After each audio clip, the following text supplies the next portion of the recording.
Kita ingin meninggalkan sekat-sekat masa lalu. Sepakat. Benar bahwa kita harus sadar sejarah, tapi kita harus tetap menatap ke depan.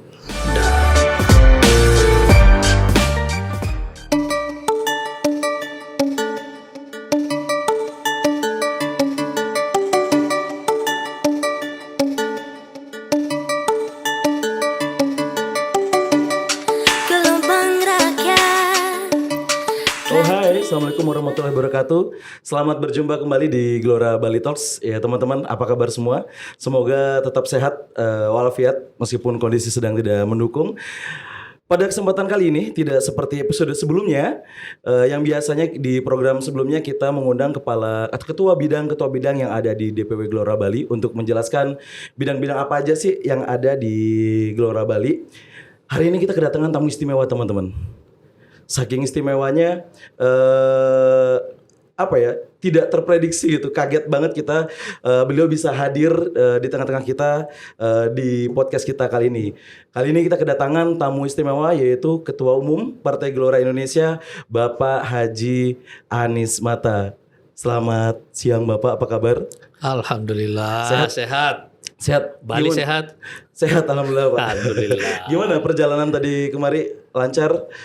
Yang pertama cuaca sangat bagus, alhamdulillah, jadi lancar sepanjang jalan. Baik. Tapi yang lebih mengagetkan penumpang penuh. Dan susah betul cari tiket. Luar biasa, berarti perlahan pariwisata sudah mulai bangkit ya. Ini pertanda baik nih. Amin. Bali mulai pulih. Baik, sekali kami ucapkan selamat datang di pulau kami tercinta, Pulau Dewata. Rindu rasanya bertemu dengan Pak Ketua. Mungkin bisa disapa dulu teman-teman Pak, menyampaikan sepatah dua kata untuk subscriber kita. Untuk teman-teman dan sahabat Gelora di Bali, selamat sore. Saya bahagia sekali akhirnya bisa mendarat di Bali setelah sekian lama, sejak lockdown ya, hampir 2 tahun. Betul. Saya tidak berkunjung ke Bali. Dan Bali ini ada di tempat yang paling dalam di hati saya. Wow. Istimewa sekali Pak. Merasa tersanjung kita. Mau tahu rahasianya kenapa? Kenapa? Karena inspirasi mendirikan Partai Gelora itu, idenya pertama kali digagas di Bali. Luar biasa. Nanti boleh kita spill sedikit kenapa bisa ada di Bali. Jadi kalau saya datang ke Bali, saya ada kerinduan tersendiri sini. Keren, luar biasa. Nah, kalau bicara Bali Pak, tadi Pak Anies sempat bilang pesawat penuh, pertanda baik untuk pariwisata kita. Ngomong-ngomong Bali nih, kalau ke Bali tempat wisata nih, destinasi wisata yang menurut Pak Anies ikonik, dan kalau misalnya Pak Anies kesini kudu datang nih kesini nih, apa Pak Anies? Sebenarnya yang paling ikonik di Bali itu bukan spot wisatanya, tapi auranya. Luar biasa. Jadi begitu kita mendarat di Bali, itu suntuknya hilang, perasaan sumpeknya hilang. Betul. Kita seperti merasa bebas di Bali sini. Auranya itu aura ceria, bahagia gitu. Jadi setiap kali saya datang ke sini, ke spot manapun ya, ke spot manapun di Bali sini ya, saya suka olahraga lari di pantai. Itu sih yang paling saya senangi ya. Juga suka jalan kaki, terutama di Kuta. Kalau yang luar-luar di sekitar Bali, misalnya ke Ubud dan lain sebagainya, atau naik boat misalnya, itu kan sudah lama. Tapi yang paling saya nikmati sebenarnya di Bali itu adalah auranya, aura bahagia gitu. Betul. Teman saya pernah bilang Pak, yang tinggal di Jakarta, bro, lu kalau cari duit ke Jakarta, tapi kalau lu cari hidup di Bali. Wah, betul itu. Senada dengan apa yang disampaikan. Jadi saya langsung inget Pak. Kalau suntuk datang ke Bali. Gitu. Siap. Oke, bicara Bali nih Pak, kan yang tadi dibilang bukan hanya destinasi wisata ya, bukan hanya jalan-jalan dan sebagainya. Tentunya tidak lepas dari masyarakat Bali. Masyarakat Bali tentunya kita kenal dengan heterogen kemajemukannya dan toleransinya tentunya. Saya ingin tanya nih pendapat Pak Anies terkait dengan masyarakat Bali yang sedemikian itu tadi, ditambah lagi dengan budaya yang menjadi ciri khas Bali. Menurut Pak Anies seperti apa? Jadi orang-orang Bali ya. Dan saya kira hampir semua pendatangnya yang tinggal sudah lama di sini pasti terserap dalam budaya dan karakter khas orang Bali. Itu beragam tapi harmoni. Betul. Jadi di sini semua keragaman ada, tapi semua juga harmoni. Gitu. Saya kira itu satu karakter yang biasanya ditemukan pada orang-orang yang terbiasa menerima tamu dari berbagai macam latar belakang etnis, bahasa, agama, budaya dan seterusnya. Jadi mereka tumbuh dengan keragaman yang harmonis.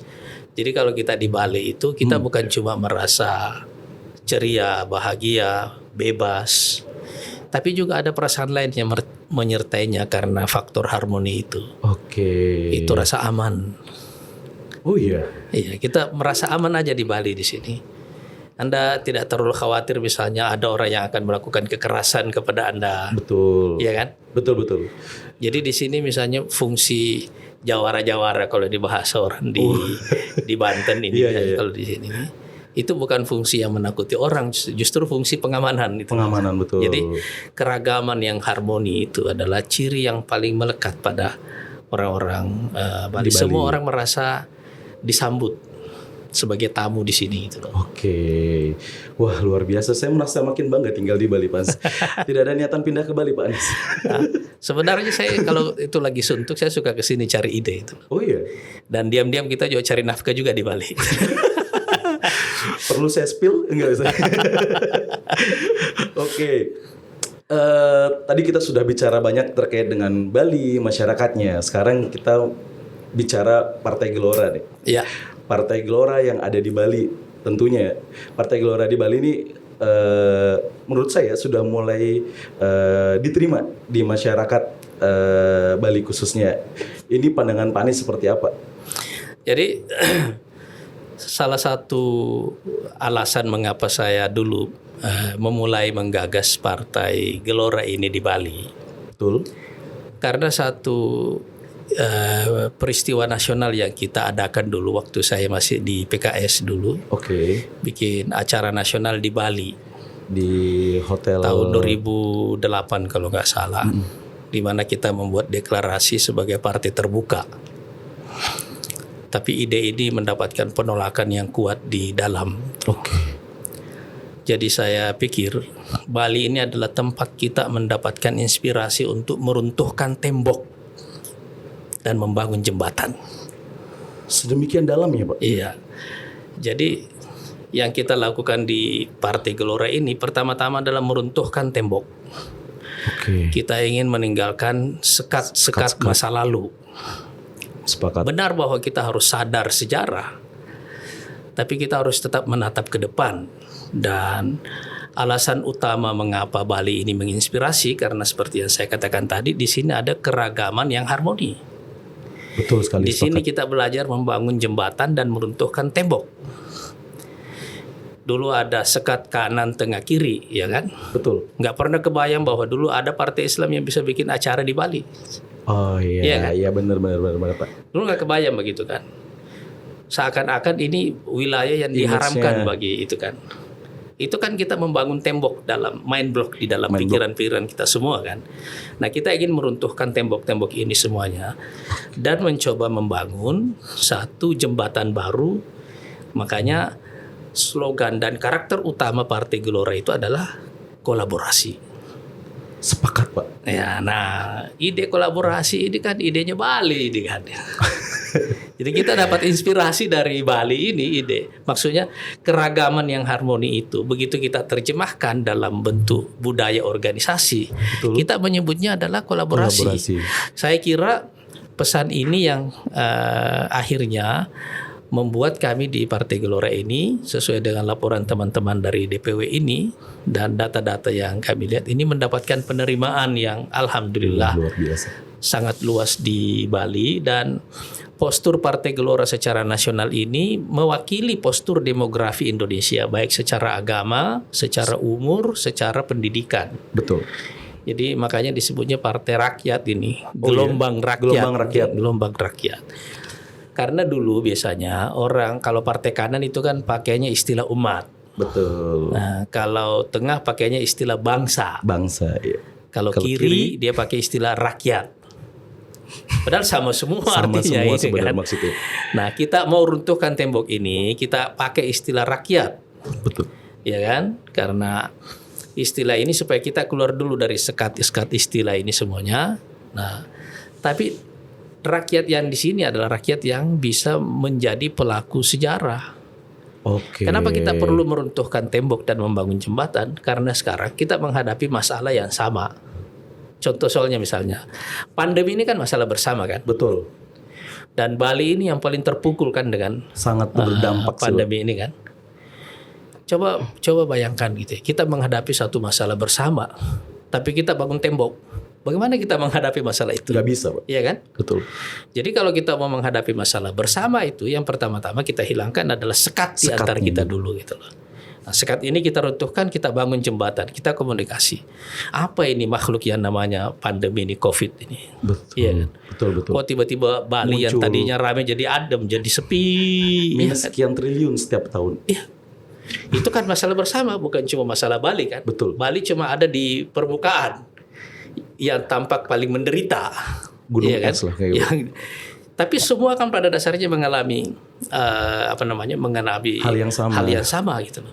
Karena kita menghadapi masalah yang sama, kita harus berdiri di barisan yang sama itu. Wah, luar biasa. Gitu. Saya sepakat dengan Pak Anies yang menyebutkan sekat-sekat tadi. Ya, khususnya kami karena kebetulan saya ada di bidang generasi muda. Oh. Jadi itu sangat berasa, Pak Anies. Jadi kalau dulu mungkin harus A, harus B, harus C. Tapi ketika sekarang ini kami diberikan kebebasan untuk berkolaborasi dengan siapapun. Jadi buat teman-teman mungkin yang dulu seperti anti dengan partai, tidak mau terlibat dengan bendera partai, sekarang mulai ikut secara tidak langsung mungkin. Jadi penerimanya jauh lebih mudah. Salah satu yang menarik memang dari fenomena di Partai Gelora yang kita rasakan ini adalah banyak yang sekarang terdaftar sebagai anggota akan membuat satu cerita begini. Ini adalah pengalaman politik pertama dalam hidupnya. Termasuk saya. Serius, Pak, termasuk saya adalah pengalaman pertama saya. Karena orang merasakan keterbukaan itu. Saya juga ingin mengatakan bahwa yang punya banyak sekat itu bukan hanya di partai kanan, juga di partai tengah maupun di partai kiri. Sama juga mereka juga mempunyai main blok seperti itu. Oke. Jadi kebutuhan untuk meruntuhkan tembok itu kebutuhan bagi orang di kanan, di tengah dan di kiri sama semuanya. Sama. Itu. Pada akhirnya kita punya satu identitas bersama namanya Indonesia. Oh, luar biasa. Oke. Kita melihat Indonesia bonus demografi, Pak. Dengan generasi millennials yang cukup banyak.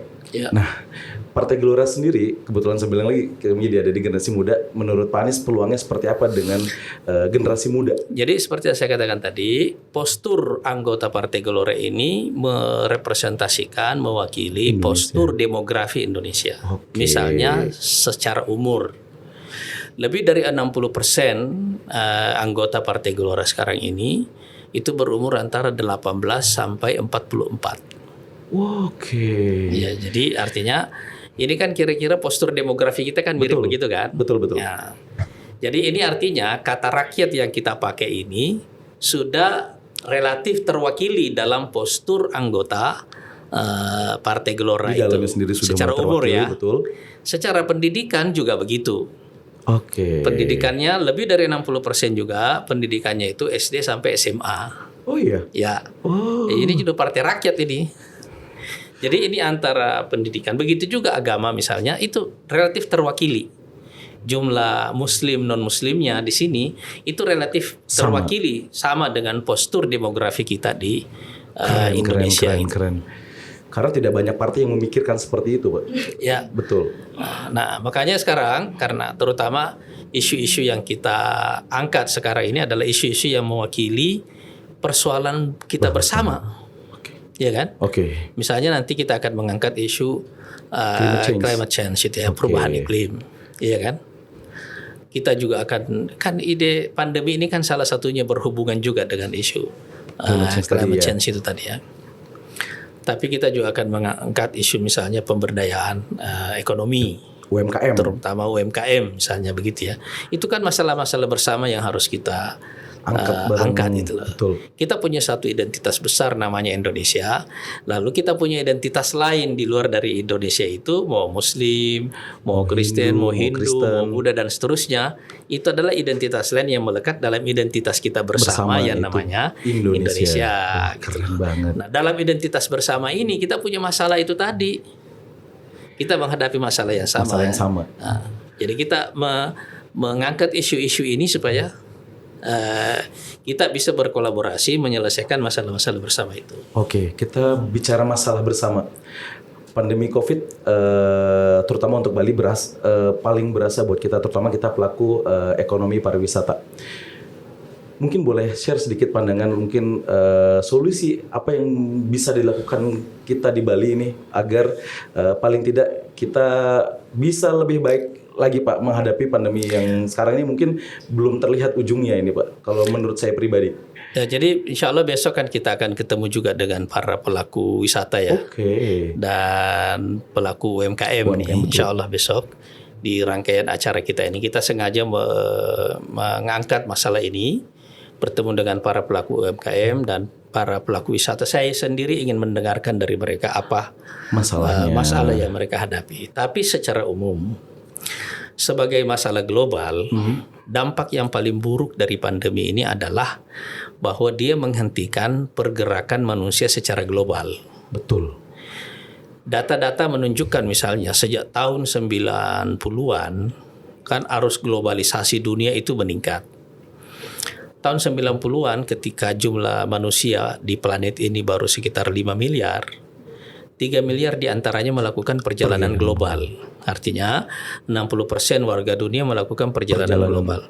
Ketika jumlah manusia hampir 8 miliar sekarang, itu perjalanan global manusia juga makin meningkat. Secara jumlah volumenya maupun juga secara intensitasnya. Artinya orang misalnya kalau dulu melakukan perjalanan ke luar negeri bisa sekali setahun. Mungkin sekarang karena dengan adanya pesawat terbang yang murah, transportasi udara yang lebih murah, jadi yang low cost begitu, jadi orang bisa melakukannya lebih banyak. Bisa 3 kali setahun, betul. Dan sekarang tiba-tiba itu semuanya dihentikan oleh pandemi.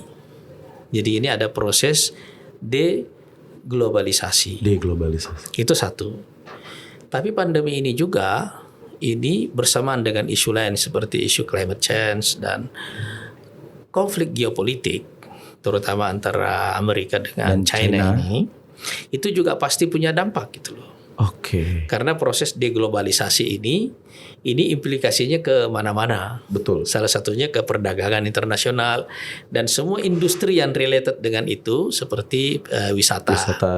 Nah, tapi karena ini ada hubungan lain, yaitu hubungannya dengan konflik geopolitik ini, maka ada semacam kesepakatan atau secara umum di kalangan para ahli-ahli strategi di banyak negara yang saya baca bahwa pandemi ini akan lebih panjang, bukan terutama soal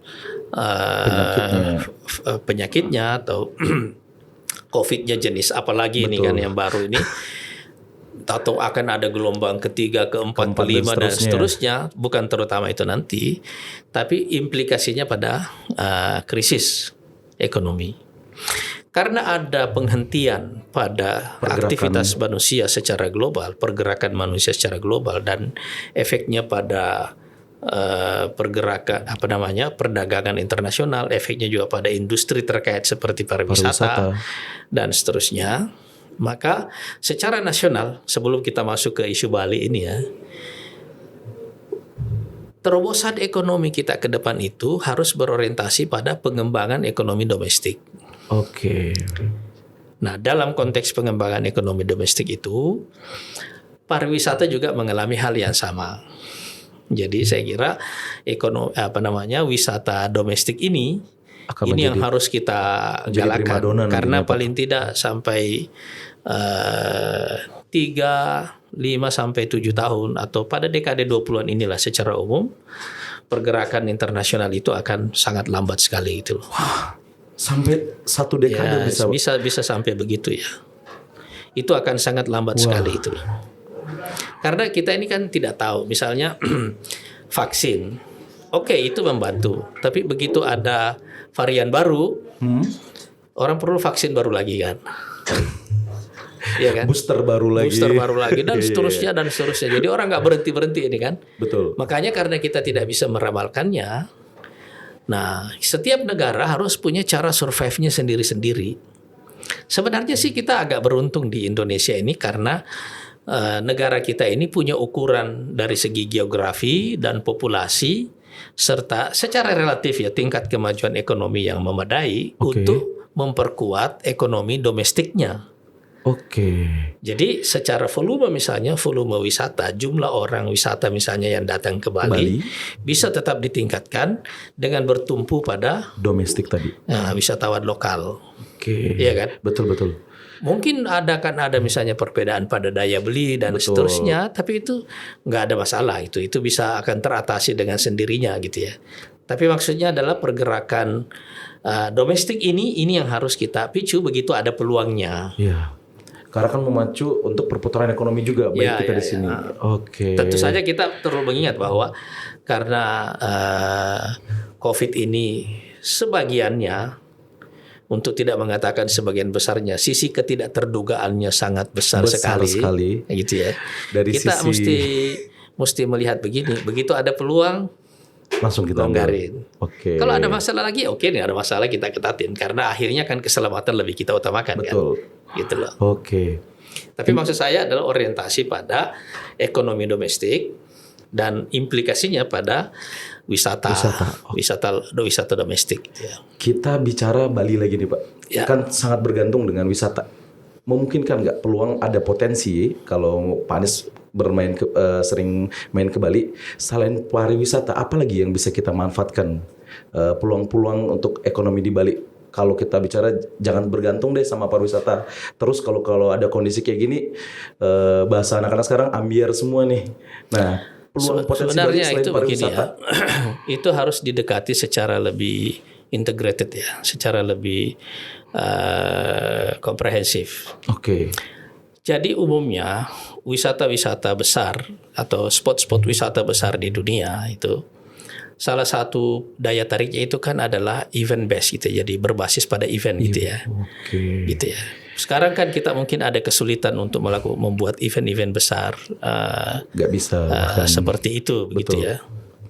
Tapi kita tetap bisa mensiasatinya dengan cara-cara yang lain. Kalau kita tidak bisa melakukan event yang besar-besar seperti itu, kita bisa mensiasatinya dengan yang lain. Tetapi memang nanti event dengan produk pendekatan, misalnya industri kreatif yang.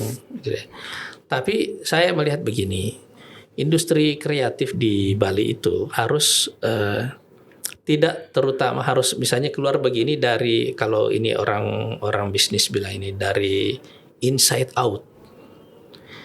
Jadi begini, rata-rata produk industri kreatif kita di sini berbasis pada apa yang bisa kita produksi. Betul. Iya kan? Iya. Itu yang kita tawarkan kepada wisatawan. Kan gitu kan. Nah itu yang saya sebut dengan mindset inside out. Inside out. Dari dalam keluar. Sekarang balik. Dari luar. Outside in. Apa yang dibutuhkan orang pada umumnya kalau dia berwisata, itu yang kita produk. Lebih melihat peluang lagi Pak ya. Jadi ini cara pandang, mengubah perspektif saja begini nih. Dengan mengubah perspektif seperti itu, itu kita insya Allah itu akan mempunyai dampak yang besar pada cara kita bekerja, pada jenis produk yang kita akan hasilkan gitu loh. Oke, keren luar biasa. Nah, misalnya ketika kita berorientasi pada turis domestik misalnya kayak begitu, kan pasti demand-nya berbeda dengan, beda banget. Iya kan? Betul. Itu loh. Kan beda-beda setiap kita mesti melihat sisi itu begitu ya. Oke.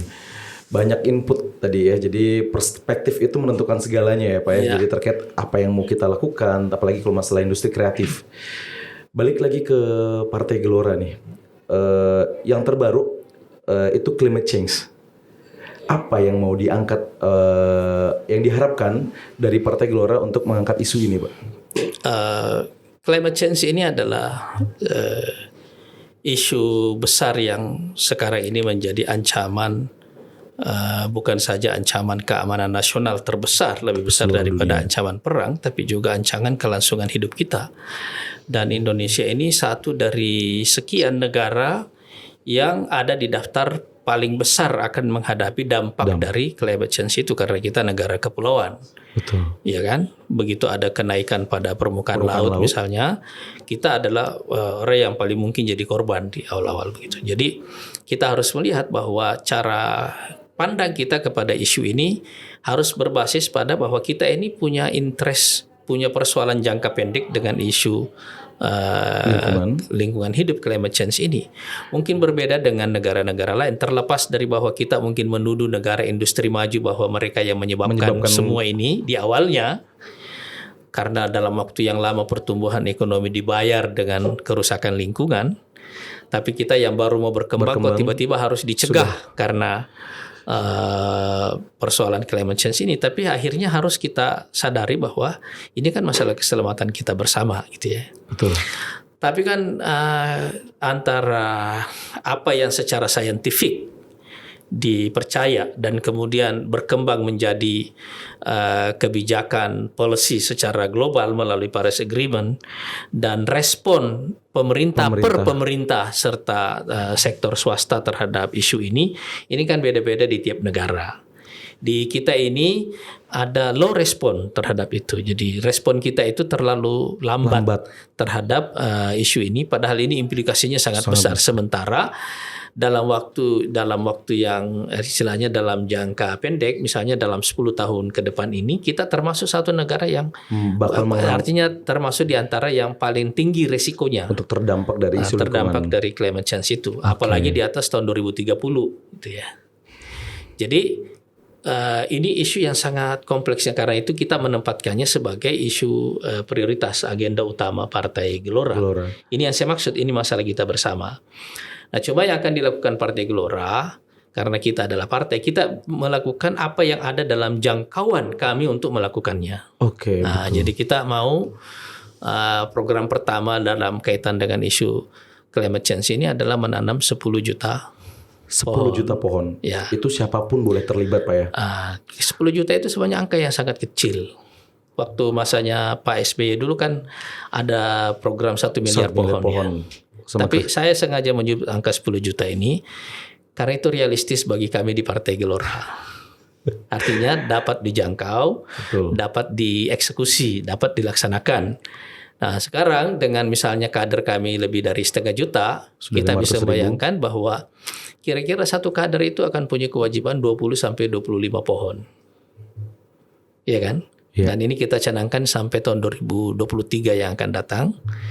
Jadi ada waktu 2 tahun insya Allah. 2 tahun untuk bisa mencapai target tadi itu Pak ya. Jadi untuk 10 juta pohon itu kita target kita tanam dalam 2 tahun. 2 tahun. Jadi kalau kita bilang misalnya dibagi dalam 2 tahun ya, setiap kader dapat 20 pohon. Iya. Ya kan, kira-kira satu bulan 1 pohon lah. Iya kan? Oh iya, satu bulan 1 pohon ringan masih bisa. Soalnya Bali siap mendukung Pak. Apalagi Bali kan ini kan. Betul. Permukaan lain siapa yang mau datang wisata bos? Iya. Oke, luar biasa banyak obrolan yang bisa kita ambil kali ini Pak. Ingin rasanya masih banyak hal yang kita bahas lebih dalam dengan Pak Ketua. Hanya saja waktu sudah tidak memungkinkan lagi. Terakhir mungkin closing statement apa yang mau disampaikan untuk warga Bali dengan kondisi sekarang ini. Silakan Pak Ketua. Saya datang ke Bali karena rindu. Bali ini selalu menginspirasi saya. Apa yang saya pelajari dari warga Bali adalah keberagaman yang harmonis, keterbukaan, dan keteraturan. Saya belajar hal-hal itu di Bali, dan di Bali inilah pertama kali saya dan teman-teman para pendiri Partai Gelora menggagas ide berdirinya Partai Gelora. Jadi kali ini kami datang karena rindu dan karena ingin dapat inspirasi baru. Siapa tahu dari sini, setelah pulang dari sini insya Allah akan ada lagi ilham-ilham baru yang saya dan teman-teman peroleh dari Bali. Baik, cukup dalam Pak buat kami yang ada di Bali. Sekali lagi sebuah kehormatan besar kami kehadiran Bapak Ketua Umum Partai Gelora Indonesia Bapak Anies Mata. Semoga dari obrolan ini dapat menginspirasi kita semua teman-teman dan membuat kita bisa move on untuk bisa merubah perspektif kita untuk bisa melihat apa yang bisa kita lakukan khususnya bukan hanya untuk diri kita sendiri tapi Bali tentunya tempat tinggal kita bersama. Baik, sekian untuk podcast hari ini, sampai jumpa di Gelora Talks berikutnya. Wassalamualaikum warahmatullahi wabarakatuh. Waalaikumsalam warahmatullahi wabarakatuh.